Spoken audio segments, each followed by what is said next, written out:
Baik. Baik, terima kasih untuk Ibu Etna sudah menyiarkan dari PKMK. Baik, Bapak Ibu sekalian, saya ucapkan selamat datang dan selamat bergabung.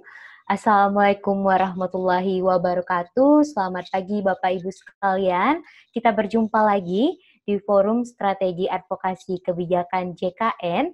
Dalam hari ini kegiatannya adalah mengenai pelatihan menulis artikel dan opini di media massa berdasarkan evidence base untuk mempengaruhi pemangku kepentingan.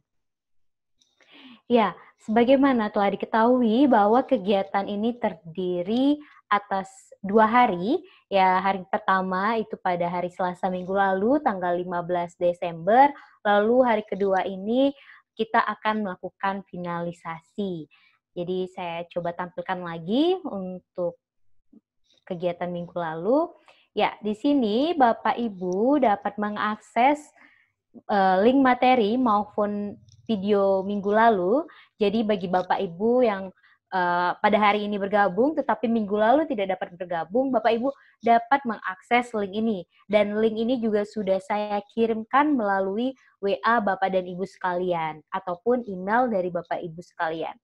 Ya, di minggu lalu kita sempat mendengarkan pembukaan dari Prof. Laksono bahwa minggu lalu kita akan melakukan pelatihan penulisan artikel dan opini sebagai bentuk dari proses advokasi kebijakan, dan di sini spesifikasinya memang adalah mengenai kebijakan JKN.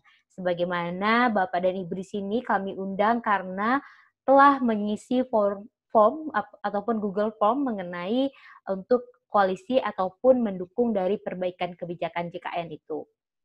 Nah, kemarin juga dari narasumber kita yaitu Pak Egilbertus Wendratama, beliau merupakan tenaga pengajar ataupun dosen di jurusan ilmu komunikasi dengan spesifikasi jurnalistik. Beliau telah memberikan pengetahuan baru kepada kita mengenai strategi menulis artikel dan opini di media massa. Beliau kemarin telah memberikan pengantar mengenai apa sih jurnalistik itu, apa jurnalisme itu, lalu bagaimana kita menulis dari hasil penelitian menjadi suatu artikel maupun opini di media massa. Nah, kemarin kita juga sempat berlatih sedikit untuk menemukan topik apa sih yang bisa Bapak Ibu tuliskan untuk dikirimkan ke media massa. Dan dalam jangka waktu 1 minggu kita juga memberikan kesempatan kepada Bapak Ibu untuk menuliskan draftnya dan dikirimkan melalui WA saya maupun ke email Pak Wendratama. Dari email yang sudah kami dapatkan, di situ ada sekitar 3 ya Pak Wendra, jika tidak salah, 3, 1 dari WA, karena waktu itu sempat ada peserta yang menghubungi saya ingin mengirimkan langsung ke Pak Wendratama. Lalu juga ada 2 peserta mengirimkan dari email. Nanti kita akan diskusikan bersama mengenai penulisan dari peserta, dan peserta juga dapat menjelaskan penulisannya di Zoom ini. Jadi kita nanti sama-sama belajar, sama-sama memberikan feedback dan masukan. Jadi tidak hanya Pak Wendratama ke peserta, tetapi juga sesama peserta dapat memberikan masukan ataupun pandangan terhadap tulisan dari Bapak Ibu sekalian. Nah, untuk hari ini, hari Selasa, sebagaimana yang tadi sudah saya sebutkan, kita pertamanya akan mereview. Tadi saya sudah review sedikit. Jadi Bapak Ibu kalau misalkan masih merasa kurang, dapat mengakses laman website ini. Kami akan kirimkan. Lalu kita akan presentasi tugas latihan bagi Bapak Ibu yang sudah mengirimkan ataupun belum sempat mengirimkan. Lalu nanti kita ada finalisasi lagi. Setelah saling berkomentar, Bapak Ibu kami berikan kesempatan untuk finalisasi, lalu nanti setelah itu kita akan review kembali tulisan tersebut, dan setelah itu untuk selanjut dari kegiatan ini, Bapak Ibu dapat tetap berkomunikasi kepada kami mengenai akhir dari tulisan dan pengiriman ke media massa. Baiklah Bapak Ibu sekalian, saya akan berikan kesempatan kepada Pak Wendratama jika ada yang ingin disampaikan mengenai review kita hari ini, dan setelah itu nanti saya akan berikan kesempatan kepada peserta yang telah mengirimkan draft artikel dan opini untuk mempresentasikan ataupun menjelaskannya. Saya persilakan Pak Wendra Tama. Ya, terima kasih Mbak Tri. Selamat pagi Mbak Tri, selamat pagi Bapak Ibu semuanya. Berjumpa lagi kita di sini. Semoga Bapak Ibu dalam keadaan sehat, baik, semuanya semangat untuk kita berproses pada hari ini melanjutkan aktivitas kita pada minggu lalu ya. Minggu lalu kita sudah berdiskusi tentang apa saja yang diperlukan jika kita ingin menulis sebuah artikel populer yang dikirim ke media berdasarkan riset ataupun data. Nah, saya sudah menerima tiga tulisan ya, termasuk Mbak Tri ya, itu gitu Mbak ya. Iya. Ya, itu ini akan saya langsung saja saya bahas, kemudian nanti bisa kita diskusikan. Nah, ini yang kemarin masuk saya awali dari saya share screen dulu sebentar.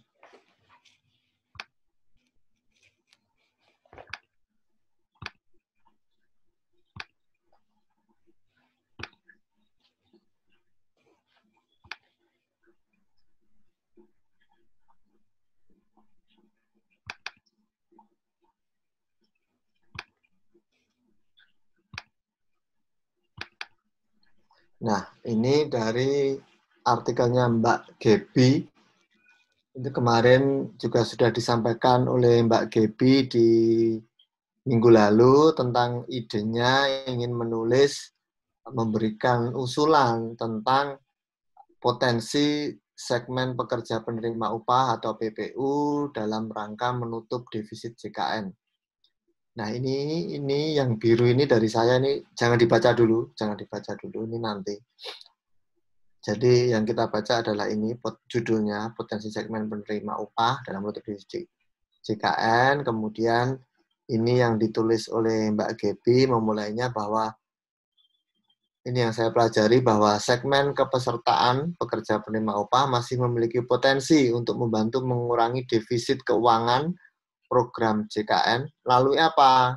Melalui penyesuaian batas maksimal dasar penghitungan iuran dan penyesuaian komponen gaji atau upah yang dijadikan dasar penghitungan iuran. Jadi panjang tulisannya tentang ini ada landasan hukumnya seperti apa, kemudian ada hitungan matematika sederhana bagaimana selama ini itu perhitungan untuk PPU dibandingkan dengan PBPU itu kurang berkeadilan. Nah, ada hitungannya di sini. Kemudian ada juga ini. Nah, yang pertama saya lakukan saat setelah saya membaca ini untuk memberikan komentar, memberikan masukan adalah saya mencari kondisi terkini, apa hal terkini terkait ini. Karena saya pernah membaca bahwa pada tahun ini, 2020 ini, untuk pertama kalinya BPJS Kesehatan itu mengalami surplus keuangan. Ya, nah, kemudian saya browse. Nah, memang sebelum pandemi, isu tentang defisit keuangan BPJS Kesehatan itu adalah sebuah perdebatan yang panjang ya, lama banget semua. Apa yang harus dilakukan supaya BPJS ini tidak defisit, itu memang masalah klasik sejak BPJS berdiri pada 2014. Namun ternyata 2020 ini ada anomali.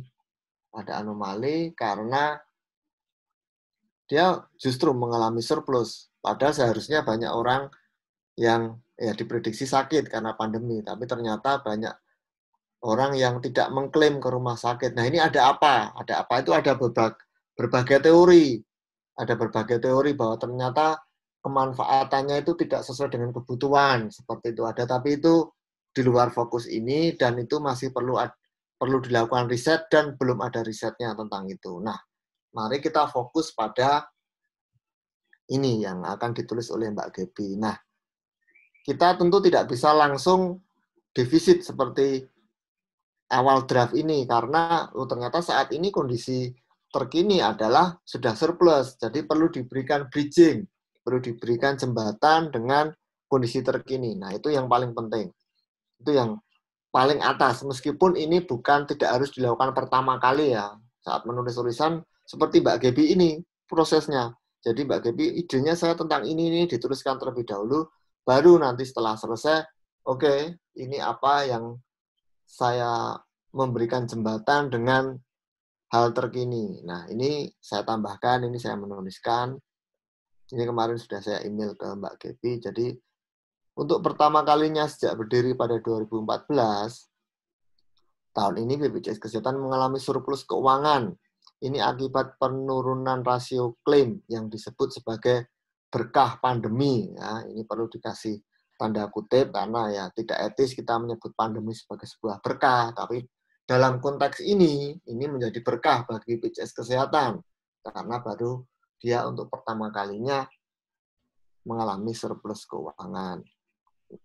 Kalimat pertama. Nah, kemudian kalimat kedua, meski demikian, nah ini diprediksi terdapat potensi kenaikan klaim usai pandemi. Jadi berbagai pihak termasuk ini Ketua Dewan Pengawas BPJS Kesehatan ini yang mengatakan Ketua Dewan Pengawas BPJS Kesehatan sendiri di berita ini, di kata data ini. Dia memprediksi bahwa usai pandemi akan terjadi lagi defisit keuangan, business as usual, bahwa orang-orang banyak mengklaim dan seterusnya. Yang ini yang mengancam kembalinya pola lama defisit keuangan program JKN. Nah, ini saya menuliskan itu. Itu alinea pertama. Jadi padat ya, padat. Jadi dua kalimat ini kita sudah ada. Satu poin surplus, kemudian poin kedua ada penurunan rasio klaim yang disebut sebagai berkah pandemi, kemudian poin ketiga ini usai pandemi, kemudian poin keempat ini akan bisa kembali ke pola lama. Nah, ini kemudian rangkuman dari tulisan Mbak Gebi di sini adalah karena itu solusi perlu terus dicari. Jadi kita perlu terus mencari solusi sebagai resep untuk mengurangi defisit tersebut. Jadi perlu, kita nggak bisa kan mengandalkan ini pandemi terus-menerus supaya BPJS surplus. Salah satunya melalui segmen kepesertaan pekerja penerima upah. Ditulis saja di sini menurut penulis, pemasukan dari segmen tersebut bisa dimaksimalkan dengan apa? Ini poinnya. Yang akan dijabarkan di bawah, yaitu penyesuaian batas maksimal dasar penghitungan iuran, yang pertama, dan kedua, penyesuaian komponen gaji atau upah yang dijadikan dasar penghitungan iuran. Nah, itu adalah rangkumannya seperti itu. Jadi, oke, tulisan ini akan bicara tentang itu, dan ini sangat relevan, ini relevansinya di sini. Nah, ini menurut saya akan masuk ini ke media itu ketika ada redaksi media, editor media membaca ini, oh ini masuk ini. Bernilai berita, tulisan ini bernilai berita, relevan, sangat relevan. Menurut saya ini akan ditampilkan, akan terbit. Ini sangat berpeluang, sangat besar lah peluangnya, hampir pasti terbit ini menurut saya. Ini bisa ke, ya The Conversation dulu saja, dicoba ke The Conversation. Tapi kalau mengirim ke The Conversation, kita nggak bisa langsung menulis artikel penuh seperti ini. Mereka bersikeras kita untuk mengirimkannya dalam outline terlebih dahulu. Jadi dalam ini, ada ini rangkumannya, ini akan dikirim, 2 alinea, apa yang akan, silakan merangkum tulisan Anda, dia pasti mengatakan demikian, kemudian poin-poinnya apa, nanti, nanti Mbak Gebi mengirimkan poin-poinnya tentang ini, batas maksimal ini, kemudian landasan hukumnya apa, seperti itu. Setelah itu, kemudian mereka akan memberikan masukan atau oke, silakan Anda menulis artikel yang lengkap seperti itu. Langsung kirim saja, Mas, Pak, Mbak, Bu, saya sudah menulis artikel lengkap, artikelnya seperti ini. Nah, mereka nanti akan mengedit, kalau oke, sudah oke, atau mereka akan, ini butuh tambahan data, butuh tambahan teori, tinggal kita lengkapi. Jadi prosesnya seperti itu, di The Conversation seperti itu. Kalau di media berita pada umumnya tidak, mereka langsung menerima, ngedit, kalau dianggap layak terbit ya langsung diterbitkan. Seperti itu prosesnya. Nah, ini kemudian masukan kedua dari saya di sini Mbak Gebi. Selama ini para peneliti dan pemangku aslinya selama ini para peneliti dan masyarakat ini dan masyarakat pada umumnya, ini saya ganti jadi pemangku kepentingan. Nah, ini perlu diberi tautan seperti ini, tautan, beri link seperti ini. Ini kalau diklik kan ada link ke beritanya. Apa yang dikatakan para peneliti itu ini banyak sekali ini yang mereka kebanyakan mengkritisi segmen PBPU atau pekerja mandiri. Banyak sekali ini tinggal dicari pasti langsung ketemu. Bisa memasukkan 2 atau 3 berita atau riset juga bisa. Rekomendasi kebijakan juga bisa ada itu. Saya pernah baca dari UI itu ada tentang seperti ini. Nah, ini poinnya. Kemudian ini poinnya, batas maksimal pendapatan PPU sebagai dasar, ini hitung-hitungannya dari dasar hukumnya. Sudah jelas ini, sudah jelas dengan sendirinya. Nah, ini cuma saya tambah ini untuk memberikan penekanan supaya pembaca tidak lost, tidak kehilangan kehilangan rute di dalam membaca tulisan ini. Ini rutenya kemana sih? Nah, ini disinilah penulis menemukan adanya potensi ketidakadilan. Nah, ini baru kemudian ini Mbak Gebi memberikan analisis, mari kita bedah dengan perhitungan matematika sederhana. Ini cuma editing bahasa, ini paling akhir editing bahasa seperti ini. Mengcover, ganti menanggung, ini paling akhir. Paling akhir ini bisa saya bantu nanti, gampang. Nah, seperti ini. Ada data, ini datanya banyak, datanya sangat kuat. Menurut saya datanya sangat kuat, argumentasinya juga sangat kuat menurut saya. Ini juga ada seperti ini.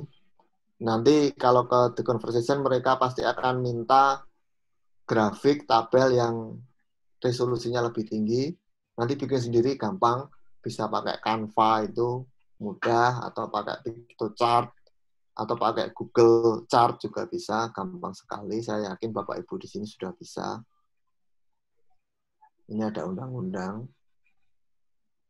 Ini mungkin akan diedit oleh editor di media, mungkin mereka tidak akan menyebutkan ini, karena ini memakan ruang yang banyak. Tapi nggak apa-apa, dikirimkan begini saja, nanti biar mereka memberikan, karena kebijakannya beda-beda, ada yang memilih untuk ditampilkan lengkap seperti ini, atau memilih untuk nggak pakai ini, cuma dikasih link saja. Link ke peraturan presiden itu ada pasti di sekretariat, di website sekretariat negara, Seknek itu ada. Ini, nah, ini ada link ini, saya kasih catatan lagi. Hal tersebut tentunya menjadi celah bagi badan usaha untuk sengaja tidak melaporkan gaji pegawainya dengan benar atau mengecilkan. Catatan saya, praktek yang mengecilkan gaji pegawainya tidak saya temukan di link di sini. Tapi justru ada fakta menarik yang sangat relevan dengan tulisan ini. Saya copy paste di bawah alinea ini. Ini jadi gini, ini juga di kata data ini. Sementara batas upah untuk pegawai pemerintah, jadi ada usulan supaya untuk batas upah untuk pegawai pemerintah naik dari hanya mencakup gaji pokok dan tunjangan keluarga menjadi ditambah dengan tunjangan kinerja. Ini kan mirip-mirip dengan fokusnya Mbak Gebi. Kenaikan ini diusulkan berlaku mulai Oktober 2019, jadi harusnya apakah ini pertanyaan saya, apakah sudah jadi diberlakukan? Nah, jika misalnya usulan ini sudah diberlakukan, ini bisa digunakan sebagai amunisi untuk menambah argumentasi bagi Mbak Gebi. Ya kan? Jadi ini sudah ada revisi kok, yang untuk pegawai pemerintah ini ditambah dengan tunjangan kinerja. Jadi ini bisa sebagai fondasi untuk melakukan hal yang sama, hal yang serupa bagi segmen PPU. Seperti itu. Nah, ini kemudian ada hal tentang kerjasama lintas sektor.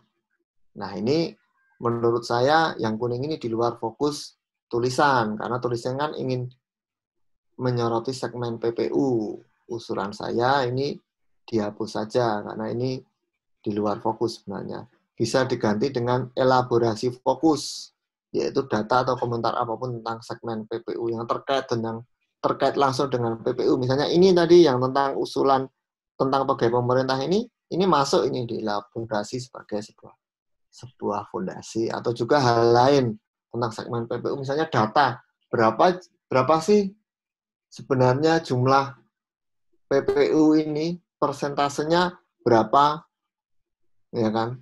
Sehingga potensi keuangannya berapa jika dinaikkan. Itu belum ada di sini. Jadi kalau misalnya ini dilakukan akan bisa mengurangi defisit BPJS Kesehatan berapa. Nah, itu ada dicari data tentang itu.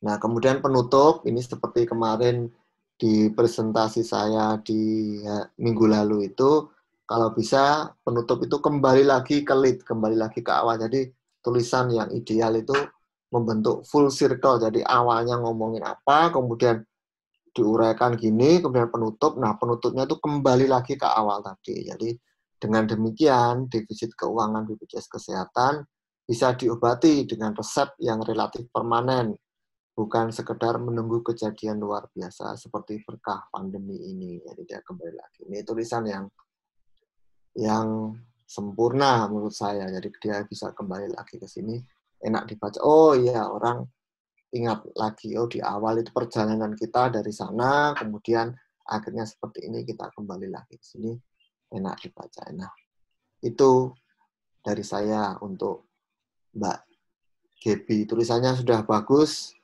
bahasanya juga enak, alineanya pendek-pendek. Ini enak sekali menurut saya. Ini harus perlu ditindaklanjuti, Mbak Gebi. Harusnya ini sangat bisa terbit ini.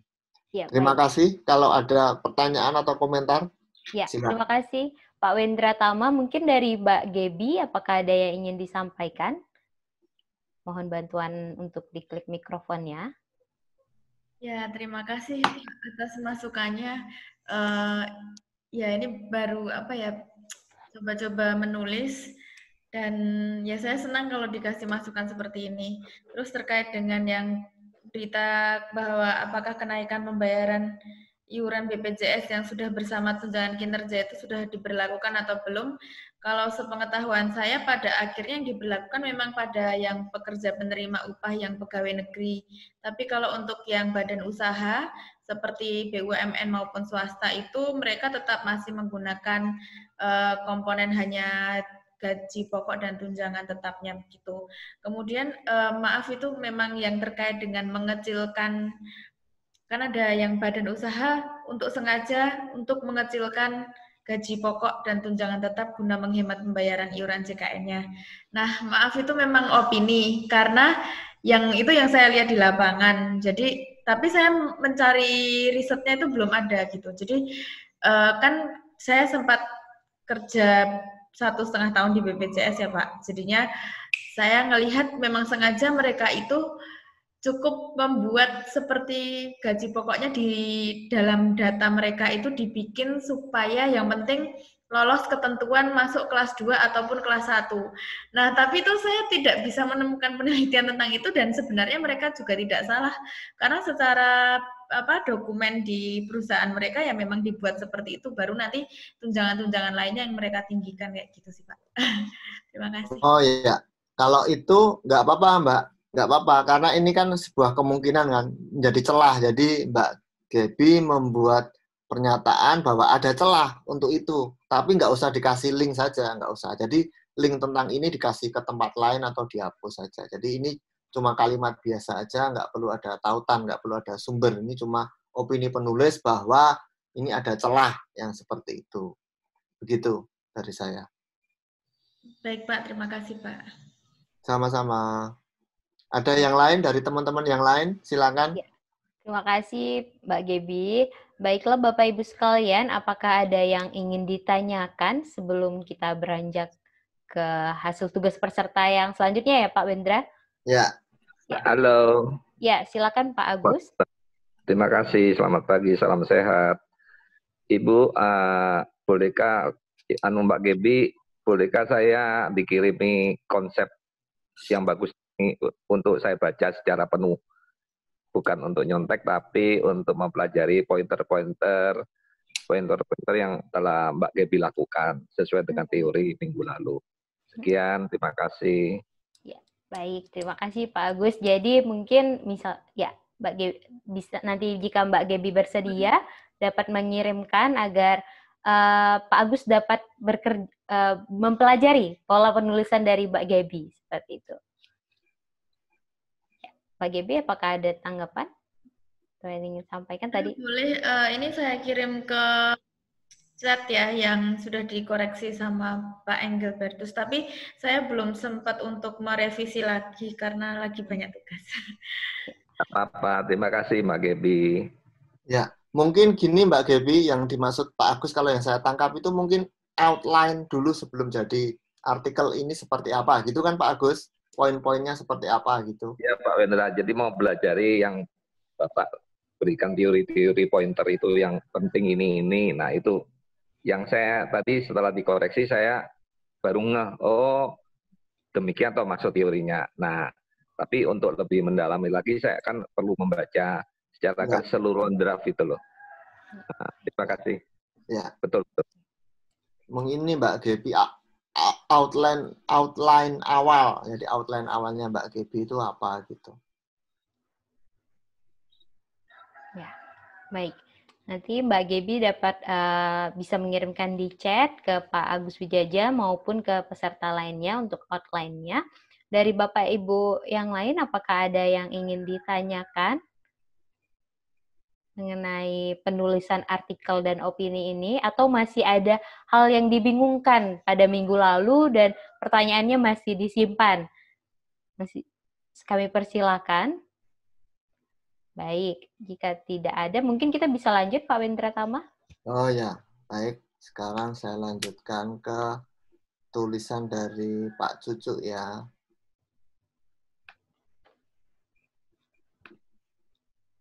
Bentar.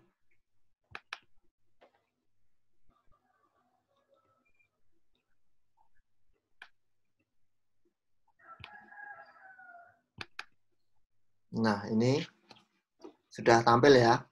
Sudah.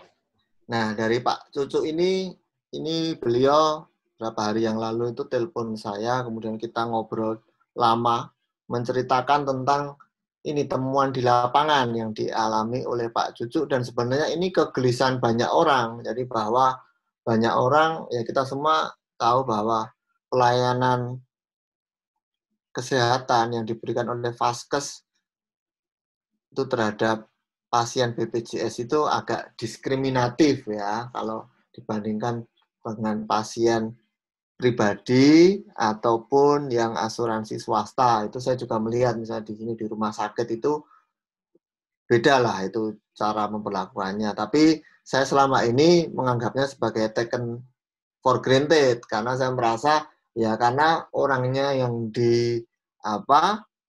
orang yang dilayani itu lebih banyak, BPJS itu lebih massal dan gini, ya pastinya ya butuh waktu, hukum supply and demand seperti itulah bagi saya.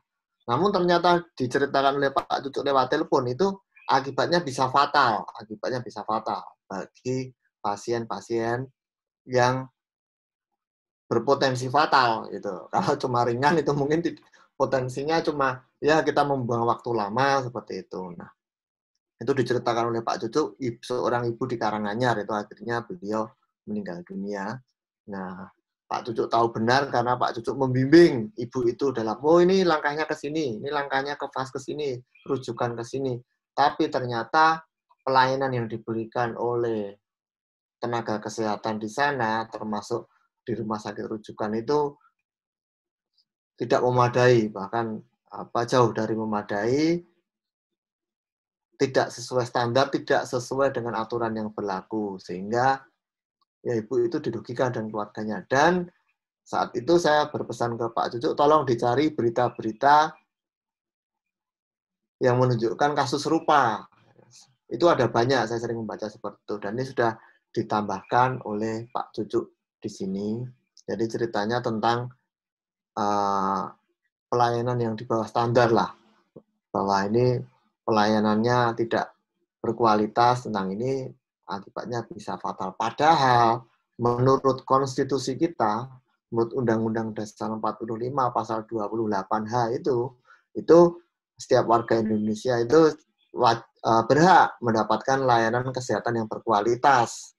Itu dasar. Ini saya sadar, oh ya ini nggak benar ini. Kita nggak bisa mendiamkan ini, menganggapnya sebagai hal yang wajar, melakukan normalisasi terhadap hal seperti ini, bahwa itu BPJS kok wajar, seperti itu nggak boleh karena akibatnya bisa fatal, ya seperti itu. Nah, ini semangat artikelnya Pak Cucuk itu seperti ini, dan ini menurut saya sangat menarik, sangat penting, ini perlu diangkat. Nah, bagaimana kita mengangkat ini menjadi sebuah tulisan yang argumentatif, yang ini akan kita bahas di sini.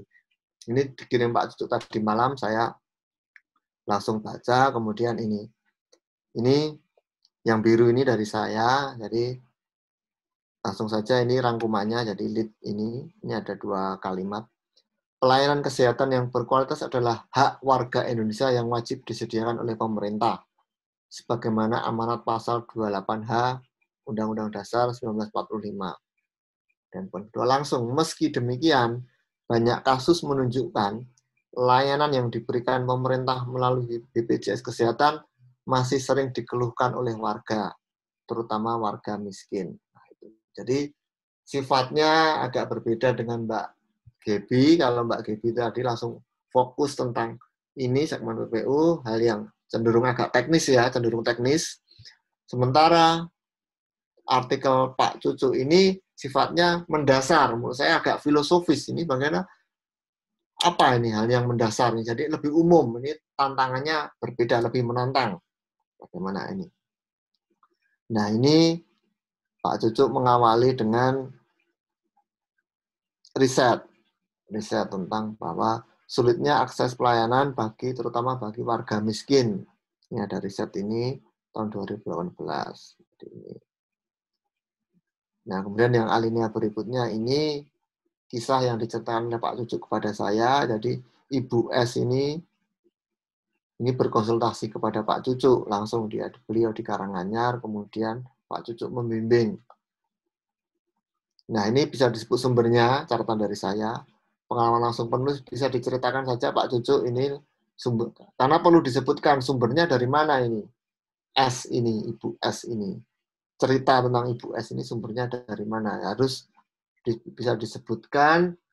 Intinya seperti saya sampaikan harus bisa diverifikasi ya. Jadi semua cerita, semua pernyataan, semua fakta yang kita sampaikan di sini bisa diverifikasi. Nah, tautan itu kan tadi sebagai salah satu cara bagi pembaca untuk memverifikasi, oh itu sumbernya dari sana. Nah, kalau tidak ada di tautan, tidak ada di riset yang bisa kita kutip, oh ini dari cerita yang saya terima kok.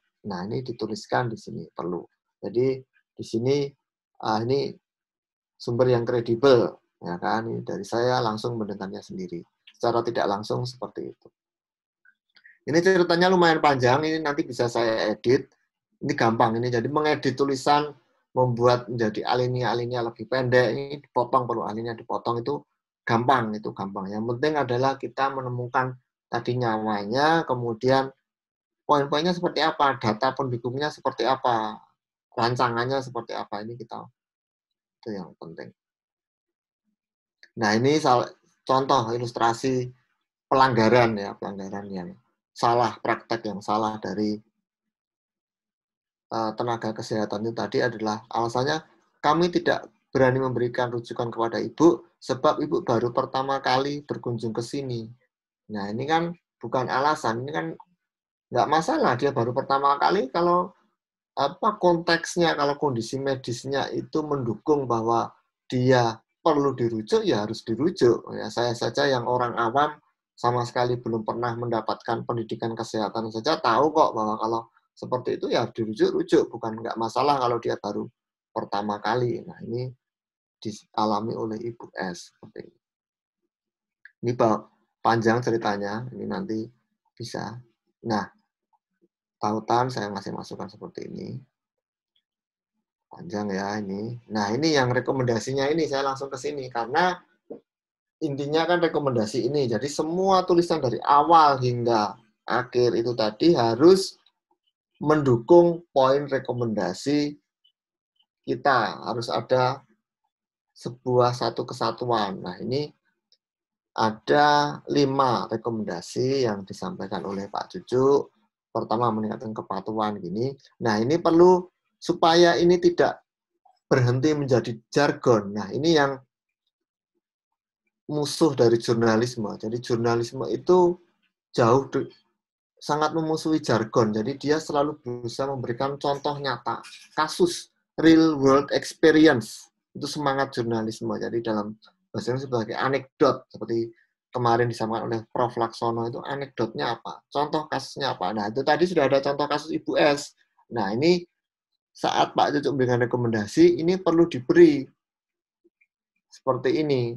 Jika ada kepatuhan terhadap ini, mendorong pemberdayaan fungsi ini, apa yang terjadi dalam pengalaman Ibu S atau dalam pengalaman orang lain, misalnya tadi dalam yang berita tadi di Tangsel tadi dari kompas.com tadi, pengalaman seorang pasien di Tangsel, itu bagaimana jika kita berandai-andai, jika rekomendasi Pak Cucu ini tadi disampaikan, diberlakukan, itu tidak akan terjadi. Nah, ini perlu di down to earth, dikebumikan gitu ya. Jadi rekomendasinya ini supaya ini tidak sekedar berhenti sebagai jargon, karena kan ini sangat bisa berhenti sebagai jargon kalau cuma meningkatkan kepekaan, dokumentasi dan manajemen penanganan aduan atau keluhan pelanggan atas pelayanan yang diberikannya. Oh, ini kan panjang, wordy.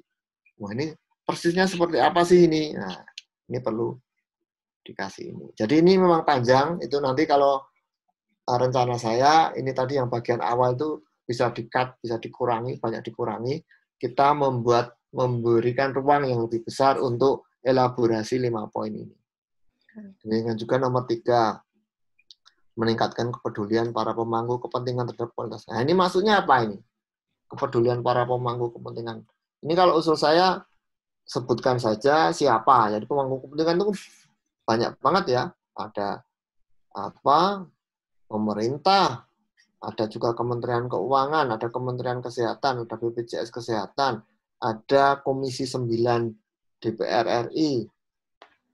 Ya kan? Ini kepeduliannya yang mana ini? Karena ini bisa satu artikel sendiri sebenarnya ini. Jadi contoh realnya kemudian difokuskan. Ini ke siapa? Karena kemudian nomor 4, penguatan penyelenggaraan pengendalian pelayanan kesehatan. Nah, ini juga perlu elaborasi dulu. Siapa sebenarnya tim komite mutu ini? SPI. Tim komite mutu. Ini siapa? Ini perlu elaborasi. Kemudian yang kelima, penyediaan kebijakan pemberdayaan fungsi pengendalian penyelenggaraan kesehatan. Ini poinnya banyak ya, ada penyediaannya, kemudian ada kebijakannya, dan ada pemberdayaan. Jadi pemberdayaan dan kebijakan pemberdayaan itu adalah 2 hal yang berbeda. Kalau pemberdayaan itu penerapannya saja, implementasinya kan, pemberdayaan, bagaimana diperlakukan. Sementara kebijakan itu adalah payung hukumnya, payung aturannya. Nah, ini yang mana ini? Nah, kemudian catatan terakhir saya kembalikan lagi ke judul. Judul itu adalah janji penulis kepada pembaca. Judulnya tadi adalah kebijakan pemberdayaan fungsi pengendalian sebagai langkah strategis mengawal mutu pelayanan fasilitas pelayanan kesehatan. Nah, pertanyaan saya ini sangat mendasar. Bagaimana posisi judul tersebut dengan 5 poin rekomendasi tersebut?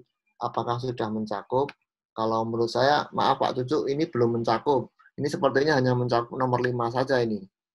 Nah, ini sementara tadi ada kepekaan, dokumentasi ini belum mencakup. Jadi nanti perlu difokuskan lagi, ini mau ke yang mana, karena ini masih umum, sangat umum. Jadi ini memang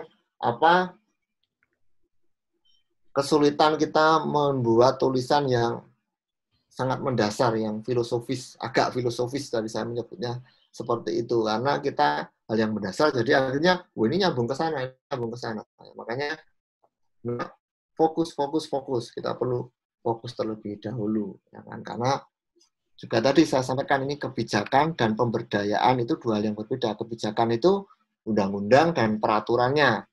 Nah, tentang pemberdayaan fungsi pengendalian ini sebenarnya aturannya sudah ada atau belum? Atau sudah ada tapi kurang bagus. Nah, kalau itu berarti kita fokusnya ke pembuatan kebijakannya. Sementara jika pemberdayaan itu kita fokus ke pemberdayaan, berarti ini cuma penerapannya saja. Sebenarnya payung hukumnya, regulasinya, peraturannya itu sudah ada, sudah bagus, cuma yang menjadi masalah hanya dalam penerapan di lapangan. Nah, itu pertanyaan yang besar. That's the big question. Jadi tentang bagaimana pengalaman Ibu S itu tadi, itu sebenarnya masalah di kebijakannya atau di pengendalian mutunya, ya kan? Kalau misalnya itu cuma pengendalian mutu ya sebenarnya aturannya sudah ada sih, cuma tenaga kesehatannya saja dan vaskesnya saja yang tidak melaksanakan. Nah, apa yang bisa dilaksanakan? Kalau usul saya itu Pak Cucu, kita fokusnya ke situ saja. Karena kalau kita ngomongin kebijakan itu nanti artikelnya nggak akan seperti ini. Kita ngomongin kebijakan itu kita akan membandingkan regulasi. Regulasinya seperti ini, sebaiknya seperti ini. Nah, kita ngomongin regulasi. Sementara jika kita mau berangkat dari bukti empiris, dari pengalaman Ibu S, dan tadi pengalaman pasien di Tangsel, dan kemudian riset dari UMS tadi, itu ya kita fokus ke penerapannya saja. Jadi penerapannya seperti ini, apa yang bisa dilakukan? Misalnya ada tadi tim pengendali mutu, kemudian apakah sanksi, apakah ada sanksi untuk orang yang tidak, untuk nakes yang tidak memberikan fasilitas sesuai standar, misalnya seperti itu. Nah, itu Pak Cucu dari saya. Terima kasih. Ya, terima kasih Pak Wendra Tama. Apakah kita sudah terhubung dengan Pak Cucu? Silakan jika ingin merespon. Pak Wendra, Assalamualaikum. Waalaikumsalam. Oke. Terima kasih sekali Pak Wendra. Jadi apa yang sudah disampaikan dan saya tambah dari bagaimana kita harus memfokuskan suatu permasalahan. Jadi yang pertama begini. Memang untuk kasus itu saya tulis apa adanya seperti itu, belum kami lakukan pemadatan supaya kami mendapat koreksi atau mendapat wawasan dari Pak Wendra. Ya. Kondisinya seperti itu, saya tulis apa adanya saja karena ini pada tataran kita berlatih, sehingga kita coba fakta yang ada kita tuangkan secara vulgar di situ. Seperti ini kondisinya. Terus yang kedua, memang fokus itu sebenarnya pada lebih ke arah budaya kerja terhadap kepatuhan atas pelayanan yang ada. Jadi budaya kerja terhadap terhadap standar operasional prosedur dalam pelayanan pasien. Sebenarnya permasalahan mendasarnya di situ. Tetapi dari pengalaman faktual itu tidak akan bisa memberikan pengaruh berarti kalau tidak ada pressure dari kebijakan yang melakukan intervensi, melakukan kontrol terhadap pelaksanaan atau kendali kepatuhan tersebut. Sehingga muncullah rekomendasi yang nomor 5 itu. Jadi pemikirannya mungkin kami memikir juga terlalu jauh. Jadi kalau misalnya memang seperti apa yang disarankan Pak Wendra, itu kita terfokus pada permasalahan itu, maka mungkin nanti akan kita potong berhenti pada kepatuhan terhadap standar operasional prosedur. Ya. Di mana standar operasional prosedur itu, karena di dalam tulisan kami sebut bahwa fasilitas kesehatan rumah sakit yang dikunjungi itu sudah berstatus akreditasi paripurna, berarti di situ budaya kerja dan tingkatan kepatuhan terhadap standar operasi prosedur persepsi kami adalah sudah maksimal dan itu terjaga. Ternyata itu tidak sama sekali. Problematikanya di sini. Nah, mungkin nanti kalau itu dimungkinkan untuk bisa kita bagikan, kita sharekan untuk memberi kemanfaatan lebih, mungkin kami minta kesediaan Pak Wendra untuk bisa kita konsuli lebih lanjut untuk memadatkan tulisan itu supaya nanti lebih terfokus. Ya. Kira seperti itu. Jadi saya terima kasih sekali segala masukannya. Sebenarnya 1, 2, 3, 4 itu bisa kita rangkum jadi satu ke rekomendasi nomor 5.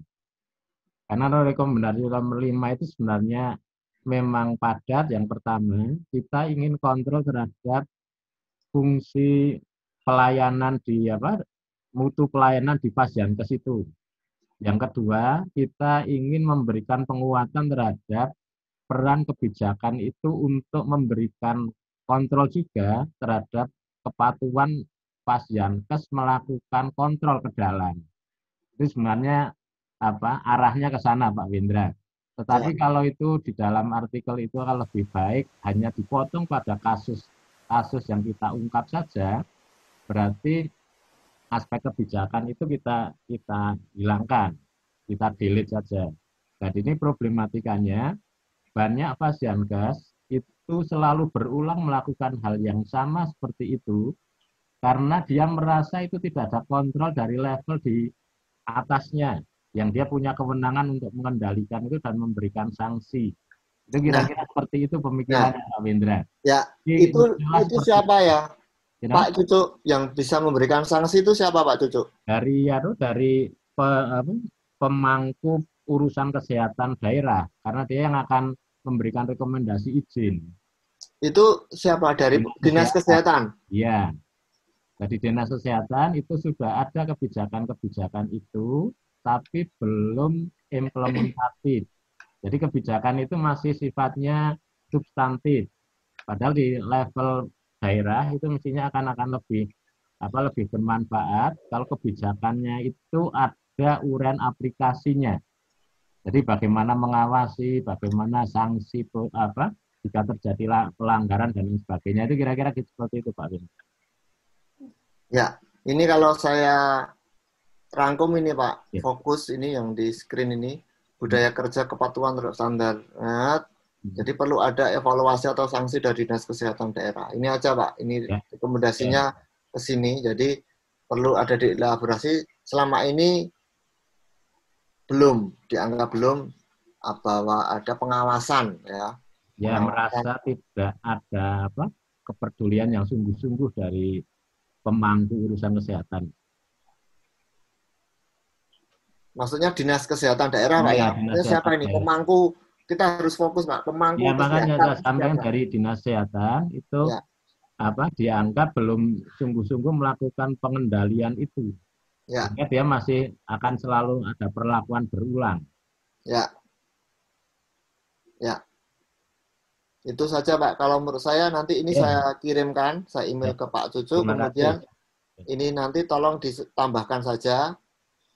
Ini aja. Jadi rekomendasinya ini. Evaluasi dari Dinas Kesehatan daerah, kemudian disebutkan payung hukum bagi Dinas Kesehatan daerah untuk memberikan sanksi, misalnya seperti peraturan-peraturan daerah yang ada, terus mungkin ada regulasi-regulasi di atasnya gitu ya Pak? Iya, yang di atasnya aja, yang di atasnya, kemudian contoh untuk di Perda mungkin, atau Perbub di Surakarta, atau di mana sebagai ilustrasi. Ya, sebagai ilustrasi bahwa peraturan pemerintah Kemenkes ini, peraturan menteri atau siapa, itu payung hukumnya, kemudian sudah ada misalnya di daerah, contohnya Perda ini, ya ini memberikan kewajiban sekaligus hak bagi Dinas Kesehatan untuk mengawasi dan memberikan sanksi bagi Pasyankes. Gitu kan Pak? Ya.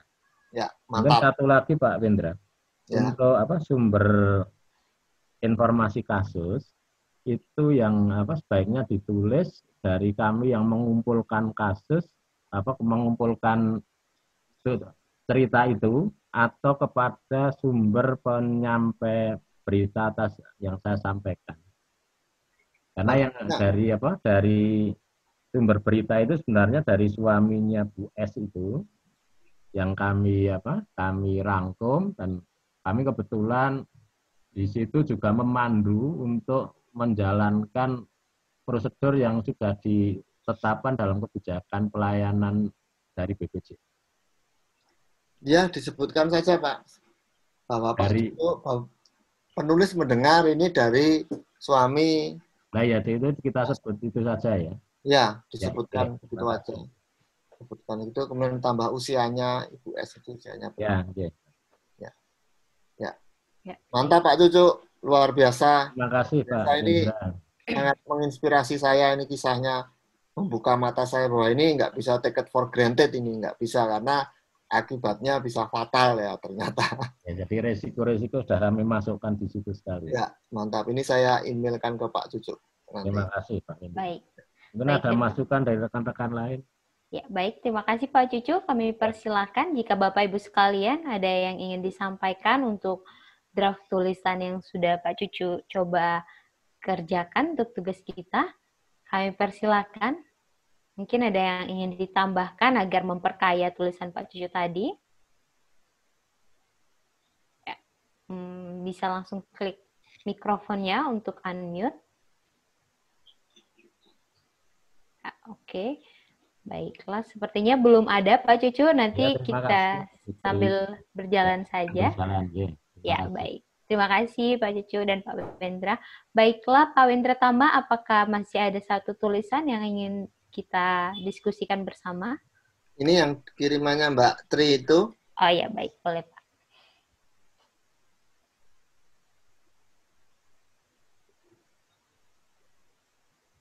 Ya, bentar ya, saya... Baik. Ya, Pak, Bapak Ibu sekalian, di kolom chat juga Mbak Gaby sudah mengirimkan draft tulisannya untuk Bapak Ibu sekalian dapat mempelajari. Jadi kita di sini akan sharing bersama untuk mengenai cara penulisan. Kami persilahkan jika Bapak Ibu ingin menggunakan pola penulisan yang telah dicoba oleh Mbak Gaby ini.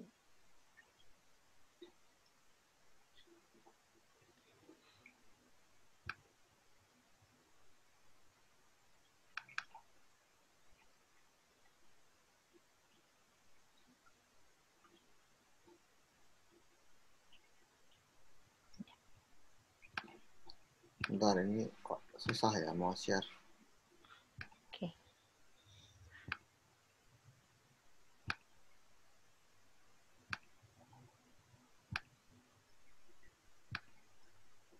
Siapa?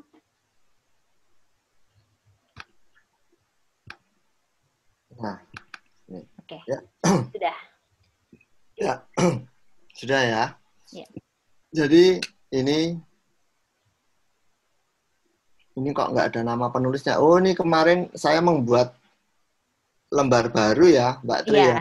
Iya, Jadi Pak. kemarin itu ada banyak track changes dari Mbak Tri, kemudian supaya bersih itu saya copy paste ke file baru supaya bersih, enak dibaca. Jadi ini saja nggak apa-apa. Jadi intinya tulisan ini adalah pentingnya revisi undang-undang yang memayungi jaminan kesehatan nasional. Jadi ini nembaknya ke regulasi. Nah ini Pak Cucu kalau membicarakan tentang regulasi, kita diskusinya tentang fokus ke pasal-pasal tentang ini poin-poinnya seperti ini. Jadi supaya nggak rancu kalau regulasi, bahwa kita langsung saja tembaknya ke regulasi terus seperti ini. Jadi ada 2 undang-undang ini rangkuman yang saya buatkan. Jadi ini masih rangkuman. Nanti kalau untuk lead itu nanti di sini perlu dibuatkan bridging ya. Ini perlu ada jembatan ke kondisi terkini. Ini hasil diskusi saya dengan Mbak Tri kemarin seperti ini. Ini kemarin rencananya akan tentang pandemi ya Mbak ya. Ya. Dikaitkan dengan pandemi COVID. Ini sangat mudah. Ini banyak berita tentang poin-poin yang di sini dihubungkan dengan pelayanan selama pandemi itu banyak. Jadi ada 2 undang-undang yang memayungi JKN.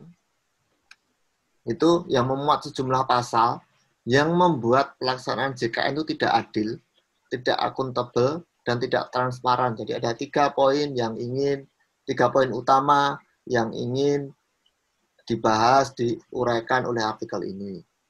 2 undang-undang tersebut adalah nomor 40 tahun 2004, kemudian nomor 24 tahun 2011 tentang JSN dan BPJS. Nah, ini masalah yang ditemukan dalam 2 undang-undang tersebut. Jadi tentang ada tata kelola. Ini saya kasih nomor, awalnya belum ada nomornya, jadi ini. Nah, ini yang kuning-kuning itu catatan dari saya. Jumlah pasal yang isinya belum bisa menjamin adanya ini. Nah, ini ada 4 aspek. Nih, kalau menurut saya ada keadilan, akuntabilitas, transparansi, dan kelayakan mutu pelayanan JKN. Nah, ini 4 aspek yang menurut saya tidak bisa digabung di bawah subjudul pemerataan. Jadi saya mengusulkan 4 aspek ini dibuat menjadi nomor 2, 3, 4, dan 5. Lalu pasal-pasal yang bermasalah dalam dua undang-undang tersebut disebutkan di bawah tiap nomor tersebut dan disebutkan bunyi pasalnya. Jadi seperti ini. Jadi misalnya tentang keadilan, itu ada pasal yang bermasalah dalam 2 undang-undang tersebut terkait keadilan, apa diuraikan contohnya. Kemudian akuntabilitas seperti itu. Nah ini kemudian yang kuning itu usulan saya bahwa 2 alinea ini masuk ke subjudul keadilan karena ini masuk ke pemerataan, isunya keadilan. Kemudian ada ini yang perlu diberi contoh, ada substansi penting yang sama sekali tidak singgung dalam kedua undang tersebut. Apa substansi penting tersebut? Ini perlu dijelaskan. Jadi setiap kita membuat pernyataan itu harus bisa dipertanggungjawabkan. Ini apa? Seperti itu. Diilustrasikan, diberikan contoh. Nah, ini ada poin lagi, jadi tentang ini. Kalau istilahnya dalam hal regulasi itu adalah harmonisasi ya. Kalau di DPR itu harmonisasi undang-undang. Jadi harmonisasi itu satu undang-undang dengan undang-undang yang lainnya dan juga undang-undang dengan peraturan turunannya. Semua peraturan itu harus harmonis semuanya. Jadi secara harmonis secara vertikal dan secara horizontal. Nah, ini menurut saya ada poin di 6. Jadi ada banyak peraturan turunan yang tidak harmonis dengan 2 undang-undang tersebut. Ini misalnya ini Perpres nomor 46 ini mengatur substansi yang bertentangan dengan pasal 7 Undang-Undang SJSN mengenai kedudukan dan fungsi DJSN. Akibatnya DJSN tidak bisa memantau dan mengawasi pelaksanaan JKN secara optimal. Nah, ini ada contoh. Jadi nanti perlu dikasih contoh. Kalau usul saya ini semua, kalau misalnya nggak banyak yang tidak harmonis itu disebutkan saja, banyak aja nggak apa-apa. Kalau banyak ya contoh seberapa saja. Karena ini menarik langsung, karena kalau ini kan tujuannya adalah pemangku kepentingan dalam arti pemerintah, yaitu Kementerian Kesehatan, dan DPR, Komisi 9. Jadi supaya masukan bagi mereka itu langsung to the point, karena kalau kita memberi masukan ke DPR itu mereka langsung yang pasal yang mana, poinnya seperti apa, kemudian bunyi pasalnya sebaiknya seperti apa, jadi langsung ke bunyi. Mereka mintanya seringnya seperti itu. Nah,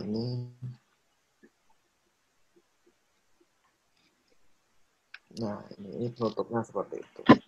Nah, dari saya seperti itu. Jadi ini hal yang pertama itu sistematikanya, jadi kita membuat sistematika supaya enak, supaya mengelompokkan seperti kemarin di presentasi saya itu mengelompokkan ini poin ini tuh masuk ke sini, poin ini masuk ke sini, seperti halnya kemarin itu tadi ini 4 aspek ini tidak bisa digabung ke pemerataan, kemudian yang ini masuk ke ini, jadi kita mengelompokkan lah, melakukan kategorisasi masalah, sesuai kemarin di presentasi saya itu. Nah, itu demikian dari saya. Silakan kalau ada yang berkomentar atau menanyakan. Terima kasih. Ya, terima kasih Pak Wendra Tama atas masukannya. Kemarin memang sudah saya terima. Jadi untuk penulis dari artikel tersebut itu sebenarnya kita minta bantuan dari pihak ketiga untuk membantu menuliskan, tetapi tetap juga di bawah awasan dari peneliti kami ya, yang kebetulan juga bergabung di sini ada Mbak Tri Aktariani dan Pak Fauzi Kurniawan. Nah, tulisan itu sebenarnya juga sempat sudah pernah kami kirimkan, cuma dikembalikan lagi karena situasi saat ini media tidak dapat mengakomodasi tulisan jika tidak disesuaikan dengan isu saat ini. Oleh karena itu saat itu kami berupaya untuk merevisinya mengkaitkan dengan isu vaksin untuk COVID-19 ini. Nah, dari masukan Pak Wendra Tama juga sama yang masukan media, kami sedang coba untuk akomodasi, cuma memang dari yang pihak ketiga itu kami waktu itu sudah pernah kami kirimkan lagi sebelum saya kirimkan ke Pak Wendra Tama, jadi mereka sudah mengelolanya, jadi ketika nanti memang dari media mengembalikan lagi, kami akan coba edit lagi untuk menambahkan masukan yang lainnya karena kebetulan yang waktu itu sudah dikirimkan, tapi memang yang masukan dari Pak Wendra Tama sebenarnya bagus banget, tapi karena kebetulan itu sudah dikirim sama pihak tiganya, jadi nanti kami menunggu lagi, nah habis itu kami akan elaborasi lagi. Ya begitu ya Mbak, makasih Mbak. Jadi selain itu bahwa hasil diskusi saya dengan Mbak Tri kemarin lewat WA bahwa jika mau menghubungkan ke vaksin dan sebagai sebuah artikel pendek ya, itu ada 6 poin itu tadi terlalu berat, muatannya terlalu berat karena kita mau ngomongin revisi undang-undang ini sebagai sebuah policy brief ya, kita membuat tulisan panjang, rekomendasi kebijakan. Jadi usul saya memilih 1 atau 2 poin saja, tadi ada keadilan, kemudian ada apa, kemudian 1 atau 2 poin tadi dihubungkan ke 2 undang-undang. Atau bisa saja vaksin kemudian dihubungkan dengan prinsip keadilan. Keadilan di dalam 2 undang-undang itu. Jadi itu sangat masuk menurut saya. Lebih enak ngomonginnya, kita bisa memberikan contoh-contoh di lapangan itu Mbak Tri dan teman-teman. Jadi seperti itu memang prosesnya kita. Ya, kadang seperti itu ya, membuat tulisan itu data kita banyak, tapi kita terbatas oleh tulisan dan sifat narasi itu sendiri, dia punya sifat sendiri yang harus kita taati. Ya, terima kasih. Ya, terima kasih Pak Wendra, boleh tanya. Silakan Pak Agus aja. Ibu Tri, saya mau tanya di luar urusan JKN, tapi terkait jurnalisme ya. Kita menulis itu etikanya atau sebaiknya itu mengcover 2 sisi atau 1 gitu ya. Contoh kata kembali lagi kepada Pak Cucu tadi, itu sepertinya akan 1 sisi pada pemakai, bukan pemakai tetapi peserta JKN ya toh. Ya. Nah, kalau 2 sisi itu berarti kan perlu juga kita mendengar apa yang menjadi permasalahan dari pemberi jasa kesehatan. Nah, itu maksud saya. Jadi apakah jurnalisme ini secara umum baiknya itu bukan netral, tapi menyampaikan 2 sisi, walaupun yang 1 negatif, 1 positif, tapi kita menyampaikan dua-duanya, atau dua-duanya negatif, atau dua-duanya positif, begitu Pak. Bagaimana Bapak? Sekian, terima kasih. Ya, betul sekali Pak Agus. Mohon maaf tadi belum sempat saya sebutkan, tapi kemarin sudah saya sebutkan ke Pak Cucu pada waktu telepon. Betul sekali Pak Cucu. Jadi saya pesan ke Pak Agus nanti bisa ditambahkan link atau berita tentang masalah yang dihadapi oleh pelayanan kesehatan supaya cover both sides. Jadi betul itu sudah saya sampaikan karena kadang kita membuat tulisan yang berpotensi menyudutkan pihak yang lain sehingga perlu ada cover both sides seperti itu. Jadi kemarin sudah saya sampaikan ke Pak Cucu lewat telepon Pak Agus, jadi bahwa perlu ada disampaikan tentang pengalaman itu, pengalaman dari pihak yang lain. Jadi dari Vaskes ya, dari Vaskes, Iya. Betul sekali. Pak Agus, bolehkah saya sebagai jurnalis ini memihak 1 sisi saja, karena saya sumber suara, juru bicara dari 1 sisi, kayak misalnya pilkada barusan ini kan, atau pemilihan presiden di mana-mana kan ada juru bicaranya jubir, dan tentunya cenderung untuk mengamankan kebijakan atau jalannya pemerintahan itu, gitu loh ya. Jadi sebagai jurnalis nih, apakah boleh demikian Pak? Nah, itu kalau ini etika Pak ya. Jadi memang seharusnya kita cover both sides ya. Selalu kita berimbang. Jadi prinsipnya itu sebenarnya bukan objektif karena kita menulis secara objektif itu, secara filosofis itu sebuah kemustahilan. Objektif itu seperti apa? Jadi kita balance, yang sebenarnya ditarget adalah kita balance, keberimbangan. Nah, baik Pak. Baik. Jadi kesimpulannya should we cover both sides. Ya kesimpulannya. Baik, terima kasih. Ya. Nah, yang menjadi susah itu adalah sekarang itu kita kan online ya, media online ya. Itu cover both sides itu sangat susah dicapai dalam sebuah satu artikel. Sehingga kalau kita nulis, kita hanya membaca satu artikel, wah ini kok cuma satu sisi penguasa semua, atau pemerintah semua, atau jubir ini, atau tim ses ini saja. Padahal kalau kemudian medianya, loh saya juga memberitakan paslon B kok, tapi di berita yang lain, nah seperti itu. Jadi, nah sementara kita di sini ya, kita mau menulis sebuah artikel yang komprehensif, yang ideal. Ya ini semuanya harus balance, itu ada di sini ya. Tapi sebenarnya balance itu tidak harus selalu mutlak Pak, kalau dalam artikel opini, artikel yang akan kita kerjakan seperti ini, jika sekiranya itu tidak menyudutkan pihak tertentu. Jadi misalnya oleh Mbak Gaby tadi, ini cover both side sama siapa ini? Kita nggak perlu seperti itu, karena apa yang kita sampaikan itu tidak berpotensi merugikan pihak tertentu. Jadi dia, seperti halnya juga tadi revisi 2 undang-undang, pasal-pasal bermasalah dalam 2 undang-undang yang memayungi JKN, itu nggak perlu kita cover both sides seperti itu. Terima kasih. Sama-sama Pak Agus. Terima kasih Pak Agus Wijaja dan Pak Wendra Tama atas responnya. Baiklah Bapak Ibu sekalian, apakah ada yang ingin disampaikan?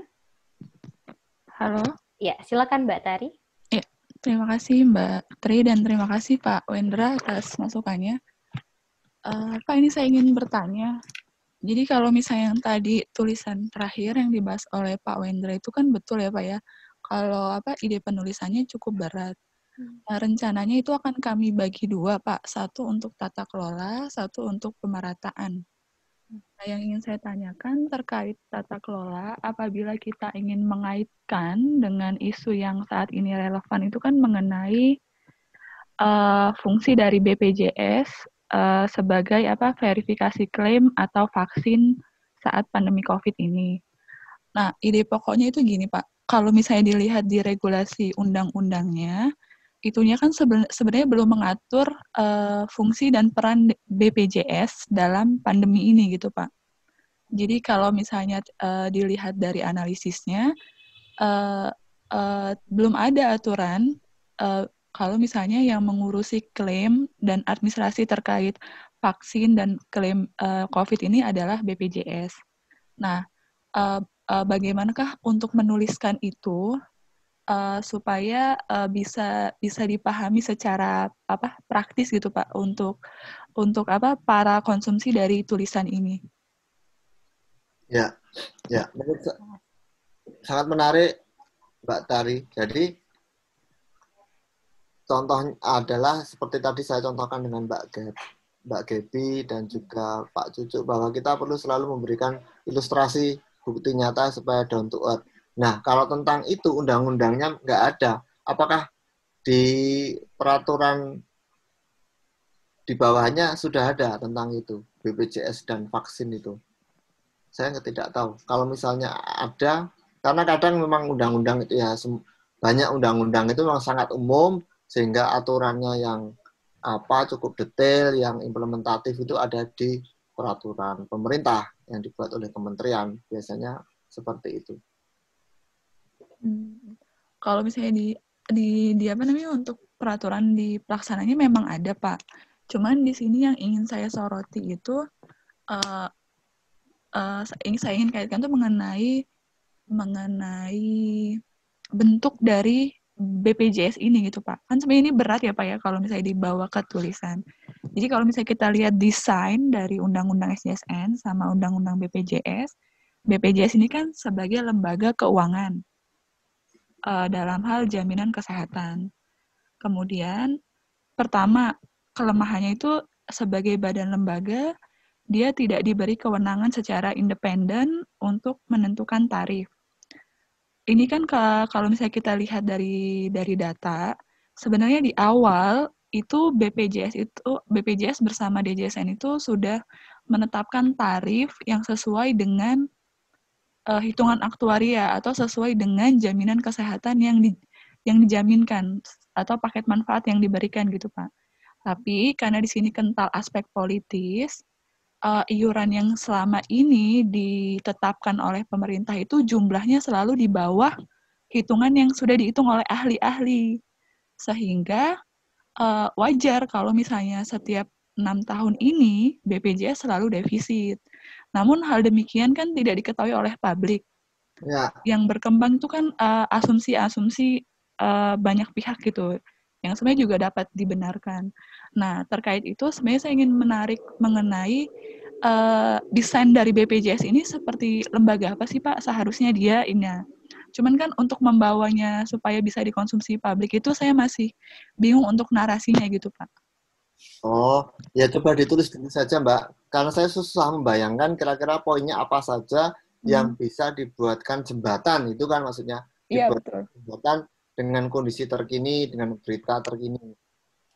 Jadi saya juga susah membayangkan. Maksudnya poin-poinnya kira-kira dengan vaksin. Usul saya dituliskan dulu saja poin-poinnya. Ini kemudian ilustrasinya seperti ini. Jadi Bapak ini kan sebenarnya sebuah kritikan terhadap BPJS Kesehatan dan kebijakan pemerintah kan sebenarnya. Bagaimana pemerintah memperlakukan BPJS Kesehatan, masukannya seperti apa. Nah itu nanti bridging-nya itu gampang Mbak. Itu nanti di akhir saja itu. Itu di akhir saja seperti halnya tadi tulisan Mbak Gaby gitu kan awalnya belum ada bridging. Beliau baru menulis tentang potensi segmen PPU untuk mengurangi defisit. Nah, kemudian saya browsing, dapat berita itu langsung 2 alinea berfungsi sebagai jembatan. Itu nanti di akhir saja itu, kalau menurut saya. Ditulis saja poin-poinnya seperti apa, ilustrasinya seperti apa, maksudnya contoh anekdot, contoh di lapangan seperti apa, itu nanti gampang kita cari. Terima kasih. Ya, terima kasih Pak Wendra. Ya, baik. Terima kasih Pak Wendra Tama dan Mbak Tari. Nanti kita coba susunkan kembali untuk yang mengenai tata kelola JKN dan mengkaitkan situasi saat ini. Baiklah Bapak Ibu sekalian, kami persilahkan jika ada yang ingin ditanyakan lagi mengenai penulisan artikel dan opini ini. Dapat melakukan raise hand ataupun di kolom chat. Sepertinya untuk waktu latihan kita tidak cukup ya, Pak Wendra Tama? Nah, gimana ini Bapak Ibu yang belum mengirimkan draft ini? Ya, bagaimana Bapak Ibu yang lain? Mungkin saya mohon izin untuk menyapa melalui langsung mikrofon. Mohon bantuan untuk diklik unmute-nya. Tidak masalah jika memang belum ada draft-nya, mungkin bisa kita sharing. Saya nanti mau nulis ini, saya udah punya rencana mau nulis mengenai topik apa. Nanti kita bisa untuk sharing secara lisan dulu sebelum nanti mengirimkan draft-nya. Saya mohon izin untuk dapat mengklik mikrofonnya, dimulai dari Dr. Devi.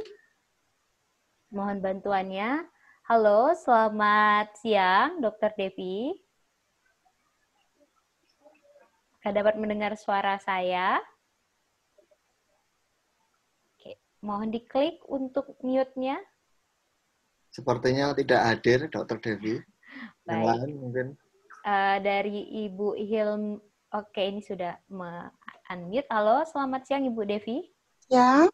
Ya, Ibu Devi, dari perjalanan latihan kita 2 hari ini, apakah Ibu memiliki rencana untuk menulis artikel atau opini?